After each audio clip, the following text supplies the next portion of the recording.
یعقوب علیه السلام ورته دا خبره ونه کړله چې دا کیل کود حرام دی. دی ورته ونه وي د دې نه معلومیږي چې هغه کیل کود چې هغه د شریعت په حدودو کې دن نه دا مباح دی، دا جایز دی. خو چې کم کیل کود کمې لوبې ټوکې دا د شریعت د حدودو نه بهر وي نو هغه حرام وي. لکه یو سړی کرکټ کوي خو د شریعت په حدودو کې دن نه نو دا حلال دی، جایز دی. فوټبال کوي د شریعت په حدودو کې دن نه دا جایز دی، مباح دی. او که د شریعت حد کراس کوي نو بیا حرام وي.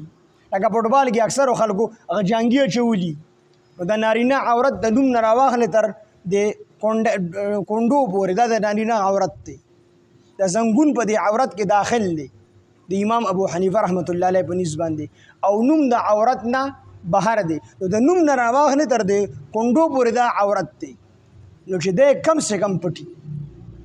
نو فوټبال کې اکثرو خلکو یا کبډۍ کې دی کې جنګي اچولي نو عورت ټول ښکاري نو دا حرام دي. څوک چې ورته ګوري دی هم په حرامو کې مبتلا دی، څوک چې په خپله ګي دی هم په حرامو کې مبتلا. یا کرکټ چې زمونږ ملګري کوي نو هغه اکثر د ماښام مونځ ته لاړ شي، څوک یې اډونه کې اشیا نه جای مونځ لاړ شي نو دا کرکټ مباح دی. خو چې مونځ دې پسې پرېښود نو دا مباح څیز دی چې کوم دی حرام وګرځي. نو د دې نه معلومیږي چې کیل کود دا حلال مباح دی، خو په شرط دی چې د شریعت په حدودو کې دننه وي.